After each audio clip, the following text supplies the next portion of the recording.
يدوا به مين؟ أقاربه. ده تنزل سورة كاملة تقول تبت يدا أبي لهب وتب. وأبو لهب ده مين؟ ده عم النبي صلى الله عليه وسلم. ما أغنى عنه ماله وما كسب سيصلى نارا ذات لهب. وكمان وامرأته حمالة الحطب في جيدها حبل من مسد. بيتكلم القرآن عن مين ده؟ عن عم حضرة النبي صلى الله عليه وسلم. يبقى النبي نفسه ما قدرش يهدى عمه. أي نعم طلب الهداية، وأي نعم أخذ بالأسباب، ما سابهمش، لا ده راح لهم وبقى يترجى عمه أبا طالب، يترجاه عشان يدخل في الإسلام. ما سابوش وخلاص، لا أخذ بالأسباب.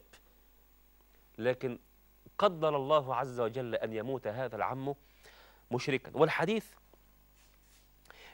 رواه أخرجه البخاري ومسلم من حديث سعيد بن المسيب رضي الله عنه عن أبيه قال: لما حضرت أبا طالب الوفاة جاءه رسول الله صلى الله عليه وسلم فوجد عنده أبا جهل وعبد الله ابن أبي أمية بن المغيرة، لقاهم قاعدين عنده. فقال صلى الله عليه وسلم: يا عم، قل لا إله إلا الله كلمة أشهد لك بها عند الله.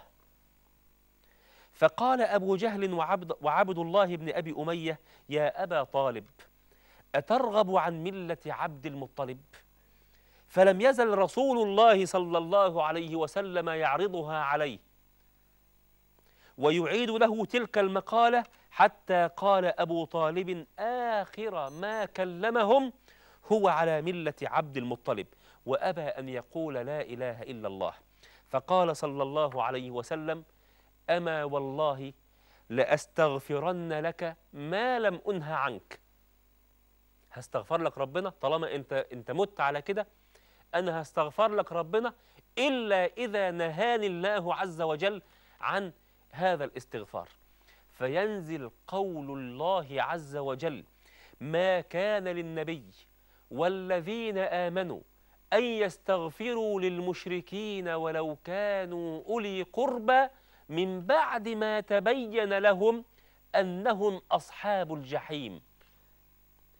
فتوقف النبي صلى الله عليه وسلم عن الاستغفار، وأنزل الله عز وجل في أبي طالب قوله سبحانه وتعالى وهو يخاطب الحبيب صلى الله عليه وسلم: إنك لا تهدي من أحببت